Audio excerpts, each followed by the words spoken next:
देवाची पूजा करताना आपण खूप मनापासून फुलं वाहतो, हार घालतो, पण दुसऱ्या दिवशी जेव्हा ही फुलं सुकतात तेव्हा आपण त्याचं काय करतो? अनेकांना प्रश्न पडतो की हे निर्माल्य कचऱ्यात टाकावं का की नदीत विसर्जित करावं? जर तुमची पद्धत चुकीची असेल तर कळत न कळत तुमच्याकडून देवाचा अनादर होऊ शकतो.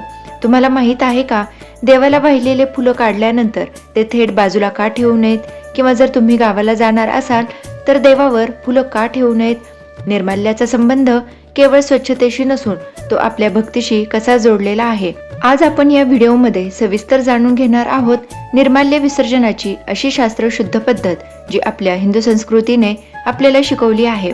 शास्त्रानुसार दुसऱ्या दिवशी जेव्हा आपण पूजा करायला घेतो तेव्हा जुनी फुलं म्हणजेच निर्माल्य काढावं, पण ते काढल्या काढल्या फेकून देऊ नये. प्रथम ते निर्माल्य आदराने घ्यावं, आपल्या कपाळाला लावावं, त्याचा सुगंध घ्यावा आणि मगच ते बाजूला ठेवावं. मात्र भगवान शिवाला वाहिलेल्या निर्माल्याच्या बाबतीत ही गोष्ट पाळली जात नाही. पण इथे एक महत्त्वाचा नियम लक्षात ठेवा. इतर देवांच्या निर्माल्यासारखे आपण भगवान शिवाला वाहिलेले फूल किंवा बेल कपाळाला लावत नाही किंवा त्याचा सुगंध घेत नाही. याचं कारण काय?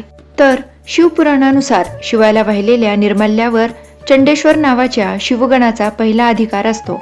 त्यामुळे ते स्वतःसाठी वापरणे शास्त्रानुसार अयोग्य मानले जाते. शिव हे वैराग्याचे प्रतीक आहे.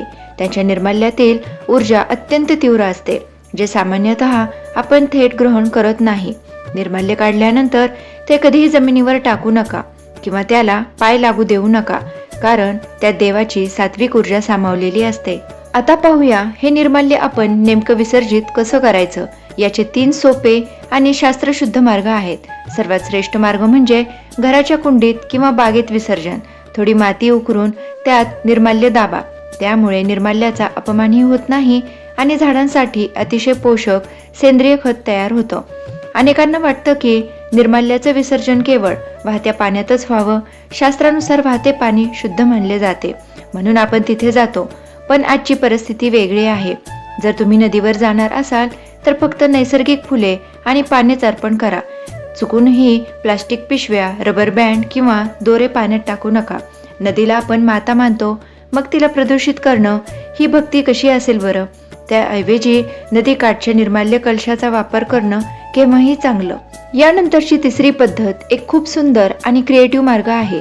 निर्माल्यातील झेंडू, शेवंती किंवा इतर फुलांच्या पाकळ्या तुम्ही गच्चीवर किंवा बाल्कनीत सुकवून घेऊ शकता.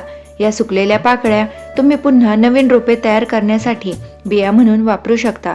किंवा या सुकलेल्या फुलांपासून तुम्ही घरच्या घरी नैसर्गिक रंग किंवा सुवासिक धूप देखील बनवू शकता. देवाला वाहिलेली फुलं पुन्हा एकदा रोप बनवून तुमच्या बागेत डोलू लागतील. यापेक्षा दुसरं समाधान काय असेल? आता एक अत्यंत महत्त्वाची गोष्ट जी आपल्यापैकी अनेक जण कळत न कळत चुकीची करतात. अनेकदा आपण गावाला जाताना देवावर फुलं ठेवून जातो, पण हे चुकीचं आहे. जर तुम्ही काही दिवस घरी नसाल तर देवाला फुलं वाहू नका. त्याऐवजी अक्षदा म्हणजे तांदूळ वाहाव्यात, कारण सुकलेलं निर्माल्य देवावर दीर्घकाळ राहणं योग्य मानलं जात नाही. तर मंडळी, तुम्हाला ही माहिती कशी वाटली कमेंटमध्ये नक्की सांगा.